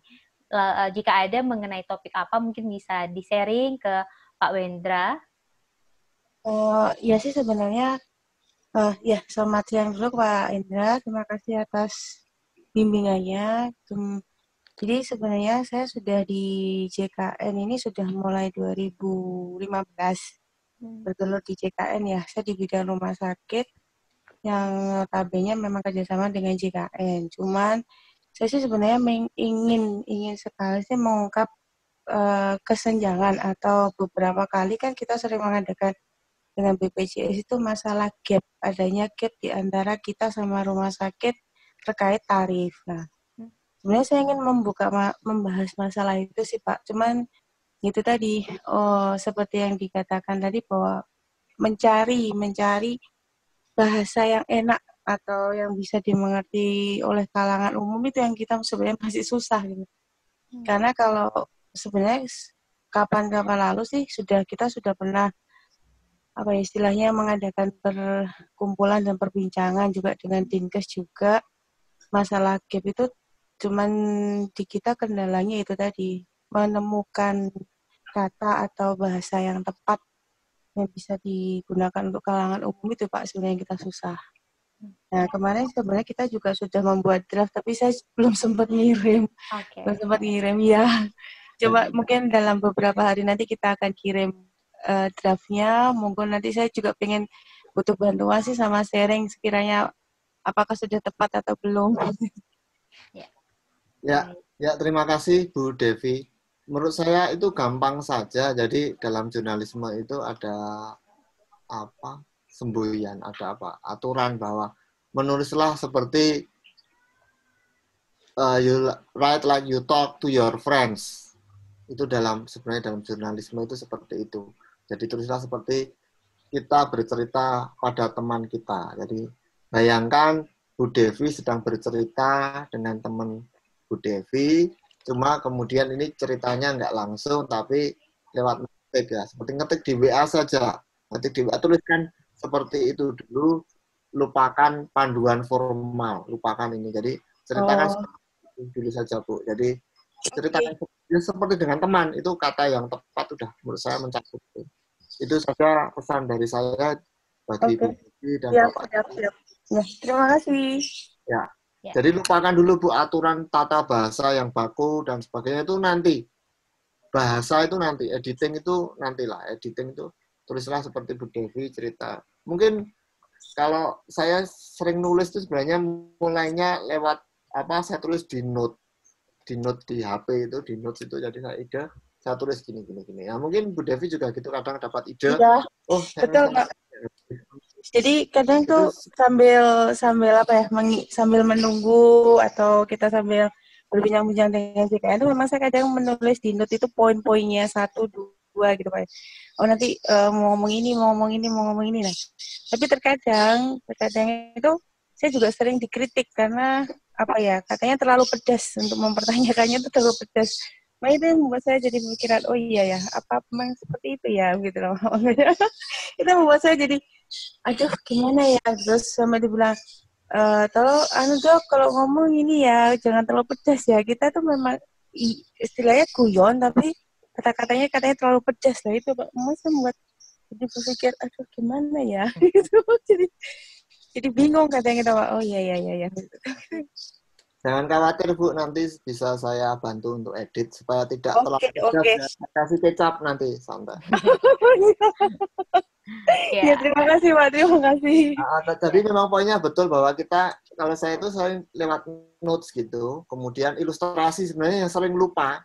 Saya membantu ini kan kadang kita lupa. Kalau poin, kemudian saya kasih ilustrasi peristiwanya, detailnya seperti apa, saya tulis di notes gitu. Kalau kemudian udah banyak, saya udah santai itu malam, udah nggak ada kerjaan apa-apa, yang semua note itu saya ekspor ke email, kemudian kemudian saya buka di laptop, saya kirim lewat email, di email saya buka di email, kemudian dari email saya copy paste ke Microsoft Word gitu. Ya, memang kemudian ini ada saya pernah membaca itu riset psikologis yang penting. Jadi bahwa Microsoft Word itu membunuh kreativitas. Kenapa? Karena the formality of the format. Jadi format Microsoft Word itu sangat formal. Jadi membuat kita kemudian mati, kreativitas kita kemudian membeku gitu rasanya. Kayaknya kayak sedang bikin skripsi, bikin makalah gitu. Itu masalah. Jadi itu bisa diatasi dengan itu tadi notes, kemudian kalau udah enak baru Microsoft Word. Gitu, terima kasih Bu. Oke. Terima kasih Pak. Terima kasih Ibu Devi dan Pak Wendra Tama. Jadi kita di sini harus coba bersama-sama membiasakan menulis ya Pak Wendra Tama. Urusan nanti tulisannya, kalimatnya itu benar atau tidak itu belakangan. Nanti ada tahapan editing yang akan membantu kita untuk memperbaiki petata penulisan itu. Selanjutnya mungkin saya bisa terhubung dengan Ibu Hilma. Halo, selamat siang. Apakah suara saya terdengar?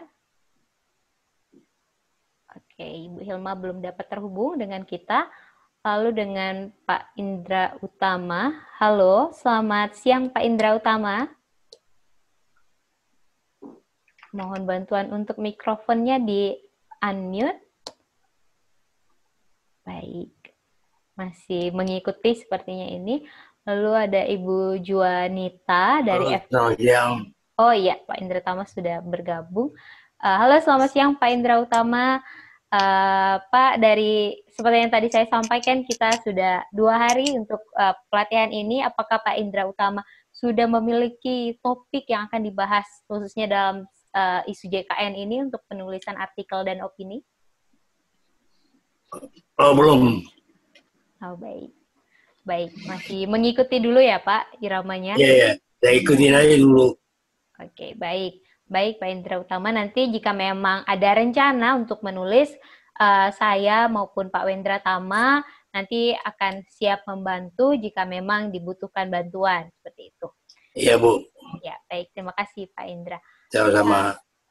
Ibu Juanita, halo, selamat siang. Halo Mbak, selamat siang. Iya, ya, baik, terima kasih atas kesempatan yang diberikan. Saya memang belum mengirimkan ya Mbak ya, tapi saya sudah mencoba ya untuk kira-kira topiknya itu adalah mungkin Pak Wendra nanti bisa membantu juga ya, itu tentang kesenjangan Pak, kesenjangan pemanfaatan pelayanan di Sumatera Utara gitu. Jadi saya memang seperti yang kemarin dipaparkan, saya mau melihat bagaimana pemanfaatan layanan kesehatan jantung itu di Sumatera Utara yang disparitasnya itu sangat besar ya antara di kota-kota, misalnya kayak kota Medan dan yang dekat dengan provinsi Sumatera Utara dengan yang di daerah seperti Nias dan beberapa kabupaten lain yang jauh dari provinsi. Cuman juga gitu juga Pak, memulainya itu dari mana gitu. Ya, menarik Bu Juanita, itu saya sangat suka jika ada artikel itu fokusnya ke bukan nasional ya, bukan nasional karena memang cenderung banyak orang itu menulis tentang isu nasional itu. Kita ke daerah karena banyak daerah itu terlupakan.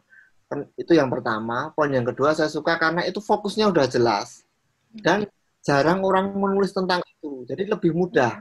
Kita tidak harus meneliti dulu pernah ada orang nulis kayak gini, udah ada belum ya? Udah ada belum ya? Kita nggak harus sering menengok ke belakang karena wah ini besar kemungkinan belum ada. Saya sudah langsung bisa menduga ini belum ada yang menulis tentang disparitas pelayanan kesehatan antara urban dan rural di Sumatera Utara. Itu kan, Bu? Iya, ya Pak, ya. Iya. Langsung saja, Bu, ke poinnya. Disparitasnya dalam bentuk poinnya apa saja? Pelayanannya, contoh konkretnya seperti apa? Jadi prinsipnya seperti untuk mengawali, itu seperti tadi yang saya sampaikan ke Bu Devi, bahwa seperti halnya kita bercerita pada teman saya, teman kita, seperti Bu Juanita mau cerita ke teman Bu Juanita, anggap saja saya teman Bu Juanita, gitu, cerita ke saya, gini loh Pak, ini contohnya gini, contohnya gini, ditulis dulu saja di situ, tidak harus di Word, Bu, di HP saja, di note, itu di catatan itu di HP, tulis di situ dulu contohnya apa, kemudian nanti akan otomatis setelah itu semua baru ke poin. Mungkin saya terlalu cepat ya ke poin-poin itu mungkin susah. Mungkin harusnya ke cerita dulu, ke curhatan dulu. Jadi ke curhatan dulu, cerita disparitasnya seperti apa. Nanti saya bantu mengelompokkan, Bu, melakukan kategorisasi seperti itu. Kemudian apa ya, kalau di daerah itu kan biasanya ada perda atau pergub atau perbub gitu ya, mungkin itu perlu dicari yang relevan, Bu. Itu saja sih kalau menurut saya pesan saya yang paling yang paling agak merepotkan tuh browsing aturan kan. Browsing aturan, jadi bisa pergub, peraturan gubernur, atau perda, peraturan daerah yang disahkan oleh DPRD, atau peraturan bupati. Gitu, Bu Juanita. Ya, baik, Pak. Terima kasih. Nanti saya kirim ya, Pak. Nanti mohon dikoreksi. Mantap. Baik, terima kasih Bu Juanita, Pak Wendra Tama. Ini berkaitan juga Pak Wendra Tama mengenai tulisan Ibu Juanita yang konteksnya tadi langsung ke Provinsi Sumatera Utara. Pak Wendra Tama, untuk pengiriman penulisan ini, misalkan seperti yang Bu Juanita ini kan konteksnya daerah. Baiknya itu menurut Pak Wendra Tama kita kirim ke media nasional atau langsung saja ke media-media lokal. Lalu misalkan ada penulis yang menulis tentang isu nasional tidak ditolak misalnya di media nasional tetapi mengirimkan di media lokal, menurut Pak Wendra Tama bagaimana? Ya, untuk yang pertama jelas itu yang untuk Bu Juanita, saran saya ya itu logis ke media di Sumatera Utara, Bu. Ke media di sana, di Medan itu jelas itu. Kemudian untuk media nasional, kalau isu nasional, menurut saya ya ke media yang nasional saja. Meskipun sangat sering koran daerah itu artikel opininya itu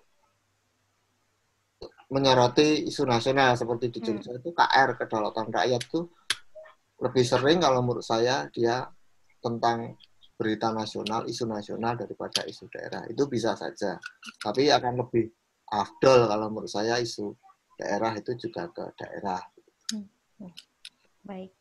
Baik, terima kasih Pak Wendra Tama. Kita langsung ke peserta selanjutnya. Ini ada Pak Fauzi. Halo, selamat siang Pak Fauzi. Apakah dapat mendengar suara saya? Oke, sepertinya masih mengikuti, belum. Oke, baik. Ini ada Ibu Putu Andayani juga. Halo, Ibu Putu. Halo, Mbak Tri. Halo, iya. Ibu Putu, kita kemarin sudah melakukan pelatihan 2 hari. Kemarin Pak Wendra Tama sudah menjelaskan bagaimana cara menulis artikel dan opini. Hari ini kita sharing, lalu melakukan review juga terkait draft penulisan yang sudah dikirimkan tadi. Ibu Putu sendiri apakah memiliki rencana untuk penulisan artikel dan opini? Atau sudah menemukan topiknya atau masih mengikuti dulu? Saya mengikuti dulu ya, karena sebenarnya ada topik, saya juga tertarik untuk menulis, tetapi masih mencari artinya lebih baik dibawa ke media mana begitu. Apakah media yang maksudnya yang sifatnya populer, media massa, atau lebih baik ke yang audiensnya memang spesifik untuk komunitas yang seperti sesuai dengan profesi saya. Terima kasih. Oke, baik. Terima kasih Bu Putu. Baik, kita coba ke Bapak Eko. Halo, selamat siang Bapak Eko. Apakah dapat mendengar suara saya? Oke, baik. Sepertinya masih... Mbak Tri. Iya, Mbak Tari, silakan. Boleh tanya lagi sama Pak Wendra? Boleh, silakan. Pak Wendra, tadi saya barusan buat outline, izin share screen ya? Iya, boleh. Silakan Mbak Tari. Nah, oke. Apa sudah kelihatan? Sudah. Nah, Pak Wendra mohon masukannya dari judul dan juga outline yang barusan saya buat. Jadi tadi mengenai tata kelola. Di sini saya buat judul pandemi COVID sebagai momentum perbaikan tata kelola JKN, di mana nanti outline-nya yang pertama saya menjelaskan mengenai desain dari BPJS Kesehatan dalam tata pemerintahan kita. Kemudian masuk kedua, peran dari BPJS Kesehatan dalam verifikasi klaim dan vaksin. Ini tuh yang kedua ini sebagai peran baru selain sebagai sebagai lembaga keuangan jaminan kesehatan. BPJS juga saat ini dilibatkan dalam verifikasi klaim dan vaksin COVID-19. Kemudian yang ketiga, potensi persoalan pengawasan dan akuntabilitas dari verifikasi klaim dan vaksin yang beberapa sudah didiskusikan oleh pemangku kepentingan. Kemudian yang keempat, solusi yang ditawarkan misal revisi regulasi atau pembentukan regulasi atau diskresi dari pemangku kepentingan. Ya, terima kasih Mbak Tari. Ini sangat menarik tulisannya. Nah, sekarang ini saya mau bertanya dulu, saya tidak tahu. Terkait verifikasi klaim dan vaksin COVID-19, itu BPJS gimana keterlibatannya? Perencanaannya gimana? Apa sekarang sudah dilibatkan secara aktif melakukan gimana, Mbak? Kalau di verifikasi klaim ini memang sudah dilibatkan secara aktif, karena sebelumnya BPJS kan memang melakukan verifikasi klaim, tapi pada pelayanan kesehatan dengan yang menggunakan kartu BPJS Kesehatan. Nah, kalau yang sekarang verifikasi klaim ini untuk seluruh masyarakat yang dinyatakan positif COVID dan dirawat di fasilitas kesehatan. Jadi jadi ada dua yang kita nanti mau lihat apakah kalau yang kedua ini kayak verifikasi klaim meskipun tidak dengan kartu BPJS, BPJS juga melakukan verifikasi klaim terhadap masyarakat yang dinyatakan positif COVID. Kemudian perannya di vaksin BPJS Kesehatan untuk masyarakat, kalau misalnya dari informasi di media, seluruh masyarakat itu akan mendapatkan vaksin dengan menunjukkan kepesertaannya dalam BPJS Kesehatan. Nah, kalau misalnya di pandangan saya itu kan vaksin itu kan ada yang bilang dia tuh public good ya Pak ya, jadi produk yang seharusnya diberikan secara gratis bagi seluruh penduduk Indonesia tanpa menunjukkan kepesertaannya dalam BPJS atau dalam dokumen apapun gitu. Ya. Gitu Pak. Tapi berarti sekarang kalau rencananya besok akan vaksinasi gratis COVID ini hanya untuk peserta BPJS ya? Kalau misalnya yang sebenarnya kan belum ada regulasi yang pasti ya Pak ya. Tapi kalau misalnya kita dengar diskusi para pemangku kepentingan perwakilan pemerintah itu demikian yang disampaikan. Oke, paham saya. Nah, perbaikan tata kelola JKN itu tadi poin-poinnya seperti artikel yang tadi dibahas itu, Mbak? Iya. Ya, tapi nanti disesuaikan dengan yang isu yang baru, Pak, yang verifikasi klaim dan vaksin ini. Ya. Bisa, Mbak. Silakan ditulis. Kemudian, tapi nanti saya belum yakin yang nomor 1 dan 2 itu mana yang terlebih dahulu. Nggak masalah. Ditulis saja. Nanti bisa saya bantu untuk urutannya seperti apa. Jadi apakah kita mau ngomongin tentang peran nomor 2 dulu atau nomor 1 dulu di tulisan, nanti gampang itu urutan. Yang penting argumentasinya kuat, datanya kuat, itu saja. Sangat menarik Mbak ini karena terkait dengan vaksin kan. Ini sangat aktual. Oke. Ya. Baik. Terima kasih Pak Wendra dan Mbak Tri. Mbak Tari. Ya. Terima kasih Mbak Tari dan Pak Wendra. Baiklah Bapak Ibu sekalian, kita masih ada waktu jika ada yang ingin ditanyakan kepada Pak Wendra Tama. Kami persilakan untuk melakukan raise hand ataupun mengirim pertanyaannya melalui kolom chat. Kami persilakan. Ya. Baik. Ya, silakan Ibu Juanita. Oh, ya. Mungkin tadi kan Pak, saya kan mau nulis yang tentang Sumatera Utara. Apakah saya perlu menggambarkan kondisi Indonesia dulu atau langsung ke Sumatera Utara gitu Pak? Langsung ke Sumatera Utara saja Bu. Sumatera aja ya. Oh ya. Tidak masalah. Ya. Terima kasih. Nggak usah menceritakan tentang global dulu, nggak usah ya Pak ya? Nggak usah. Nanti mungkin di bawah ditambahkan sebagai konteks, gampang. Tapi yang itu langsung saja. Terima kasih Pak. Terima kasih Pak. Baik, terima kasih Pak Ibu Juanita. Baik, Bapak Ibu sekalian, kami masih ada kesempatan. Apakah masih ada yang ingin ditanyakan?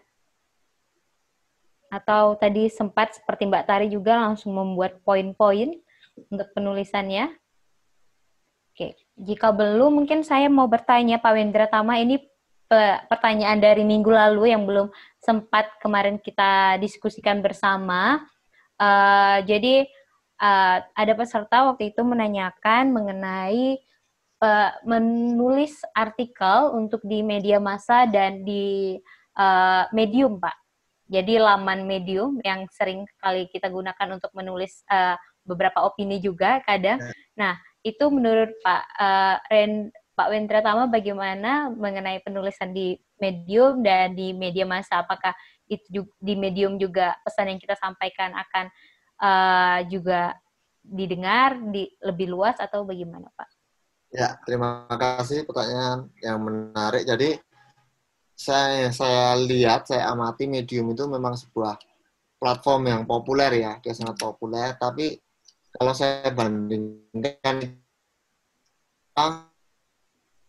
dia sepertinya tidak ada editor, gatekeeper-nya nggak ada. Jadi siapapun bisa menulis kan itu, siapapun bisa menulis di Medium. Beda misalnya dengan media berita seperti ya Kompas, Detik, dan juga The Conversation itu ada gatekeeper. Gatekeeper itu orang yang menjaga kualitas tulisannya untuk memastikan tulisan yang tayang di media tersebut itu berkualitas. Nah, itu jelas berbeda. Bukan berarti tulisan di Medium itu tidak ada yang berkualitas, bukan. Tapi itu lebih mudah di sana, saringannya lebih longgar. Dan juga bukan berarti tulisan yang terbit di The Conversation dan di Kompas itu pasti berkualitas, bukan juga gitu. Jadi pada akhirnya itu tergantung tulisannya. Nggak masalah kalau mau menulis di Medium, nggak masalah. Saya sendiri nggak tahu karena saya belum pernah menulis di Medium ya, bagaimana interaksi di situ, pengalamannya seperti itu. Tapi saya bisa mengatakan kalau dibandingkan semua media berita itu The Conversation yang paling kredibel karena dia paling filternya dia paling banyak, prosesnya paling bagus. Baik, terima kasih Pak Wendra Tama. Baiklah Bapak Ibu sekalian, kami masih memberikan kesempatan jika ada yang ingin ditanyakan. Jadi tadi Pak Wendra Tama sudah menyampaikan, Bapak Ibu tidak masalah jika ingin menulis di Medium. Cuma kalau misalkan dari sisi saya juga, menurut saya kita coba dulu kirimkan ke media-media massa yang dimana sudah ada editornya, bisa membantu mengarahkan tulisan Bapak Ibu. Jika memang hingga di titik usaha terakhir tidak diakomodasi oleh medianya, maka kita coba lari ke laman-laman yang bisa kita publikasikan tulisan kita seperti Medium tadi ataupun Kompasiana ya Pak Wendra Tama. Kompasiana juga kita bisa. Oke. Ya, mending ke Kompasiana itu juga bagus. Ya, baik. Karena lebih familiar orang-orang Indonesia ya Pak ya dengan Kompasiana. Ya, baik. Bapak Ibu sekalian, kami persilakan jika memang masih ada yang ingin ditanyakan ataupun masih ada kebingungan. Baik. Jika tidak ada, mungkin pelatihan hari ini akan kita akhiri. Namun sebelumnya, Pak Wendra Tama, apakah ada yang ingin disampaikan untuk proses pelatihan kita selama 2 hari ini kepada Bapak Ibu peserta? Ya, terima kasih Mbak Tri, dan terima kasih Bapak Ibu semuanya sudah berpartisipasi. Saya secara pribadi berterima kasih atas kiriman tulisannya dan ide-idenya, diskusi di sini. Saya juga belajar banyak hal tentang kesehatan ya, karena saya sama sekali tidak punya background pengetahuan tentang kesehatan, dan pengalaman saya dengan kesehatan itu sebatas pengalaman pribadi, ngantar orang tua ke rumah sakit. Jadi saya belajar banyak, dan tadi yang menarik dari Bu Devi itu tadi bahwa kesulitannya menuliskannya seperti itu, bingung, dan tadi sepertinya kami sepakat bahwa kita menulis saja di note, ya, menulis saja apa yang kita nyaman, jangan langsung di Word itu kemudian sangat formal, kita mematikan kreativitas kita. Ya, kita nulis dulu, seperti halnya kalau kita ikut pelatihan menulis yang populer itu, menulis bootcamp dan sebagainya, itu memang yang pertama didorong itu kita menulis terlebih dahulu, tidak dibatasi oleh aturan-aturan, ya, aturan-aturannya itu belakang. Memang presentasi saya kemarin minggu lalu itu saya penuhi dengan aturan-aturan, tapi itu nanti sebenarnya ya, setelah kita sudah ada draftnya, udah ada brainstormingnya, baru kemudian kita menaati aturan. ya karena kita akademisi di sini jadi ada aturannya. Tapi langkah awalnya memang kita menulis dulu saja, kita menulis pengalaman. Jadi saya yakin ini Bapak Ibu, saya sampaikan minggu lalu, Bapak Ibu itu punya tambang emas yang luar biasa ya. Ada riset data yang banyak sekali, kemudian pengalaman sehari-hari dokter ya, tenaga kesehatan, kemudian pengalaman kerja di BPJS, kerja di lembaga kesehatan, Vaskes itu akses data, akses informasi yang tidak dimiliki oleh banyak orang. Itu saya sangat berharap, mari menulis mumpung ini difasilitasi oleh Mbak Tri dan Mbak Tari ini, ada fasilitatornya, ada yang membantu. Jadi kapan lagi, ya kan? Kapan lagi? Jadi kalau pengalaman saya dulu itu sering banyak miss opportunities ya. Jadi ada kesempatan yang hilang, harusnya saya bisa nulis tapi saya sedang sibuk ini. Alasan itu pasti ada ya. Sampai sekarang itu saya kalau lebih mudah menemukan alasan untuk tidak menulis daripada alasan untuk menulis. Ya. Pasti ada banyak pekerjaan saya itu kerja rutin kerja yang ini administrasi yang saya nggak penting ini. Tapi setelah berjalannya waktu itu saya menyesal, harusnya saya dulu itu saya bisa menulis ini bagus. Karena itu kemudian ya menjadi catatan ya, kita terrekam, apalagi kalau di media online itu abadi, bisa dibaca orang, bisa dikomentari orang, bisa itu membuka banyak hal. Nah ini mumpung Bapak Ibu di sini sedang punya akses terhadap riset, terhadap pengalaman itu, mari kita luangkan waktu. Waktu santai nulis di notes seperti Bu Devi, Dr. Devi tadi nulis di notes, kemudian nanti dikumpulkan di Word, di file Word, kemudian ya diberi judul, kirimkan ke saya, itu udah nanti saya bantu. Terima kasih atas kesempatannya, atas kerjasamanya. Semoga kita bisa terus berproses dan menulis untuk berbagi pengetahuan pengalaman kita. Terima kasih. Ya, baik. Terima kasih Pak Wendra Tama. Baiklah Bapak dan Ibu sekalian, jika memang tidak ada yang ingin ditanyakan lagi, kebetulan saat ini dari awal kegiatan kita, Prof. Laksono bergabung.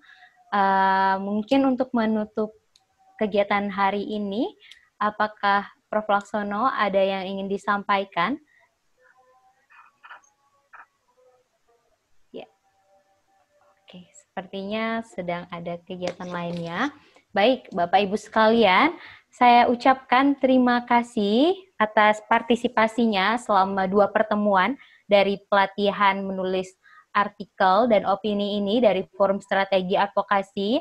Saya berharap Bapak Ibu nanti tetap dapat bergabung dalam kegiatan kami, khususnya seperti forum-forum diskusi lainnya mengenai JKN, ataupun pelatihan-pelatihan yang sebenarnya ini juga tidak hanya kami tujukan untuk meningkatkan proses advokasi kami, tetapi juga memberikan kesempatan kepada Bapak Ibu untuk meningkatkan kompetensi-kompetensi dalam proses advokasi kebijakan.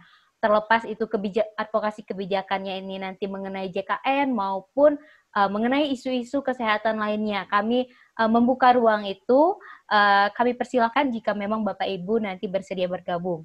Kami informasikan pula jika Bapak Ibu kemarin tidak dapat hadir ataupun ada rekannya yang berkenan hadir pada hari ini namun tidak dapat mengikuti, kami persilakan untuk dapat mengakses laman website kebijakankesehatanIndonesia.net. Lamannya sudah saya kirimkan ke kolom chat untuk dapat mempelajari materi maupun video pertemuan pelatihan kita hari ini. Saya ucapkan terima kasih atas waktunya. Pastilah pengetahuan yang Pak Wendra Tama berikan ini memberikan manfaat banyak untuk kita semua selama Bapak Ibu sekalian mau berlatih dan memanfaatkan ilmu yang telah diberikan tersebut. Baik, saya ucapkan terima kasih dan kami mohon undur diri. Wassalamualaikum warahmatullahi wabarakatuh. Waalaikumsalam warahmatullahi wabarakatuh. Terima kasih. Terima kasih Bapak Ibu sekalian. Ya, sama Bu Juwanita, saya ya Pak. Ya. Mohon maaf jika ada yang salah dan kurang Bapak Ibu. Ya, saya juga mohon maaf jika ada kekurangan. Terima kasih Bapak Narsum dan moderator Ibu Tri dan semuanya. izin live. Ya baik, silakan Bapak. Terima kasih. Terima kasih Pak Narsum, terima kasih Bu Tri. Terima kasih kembali.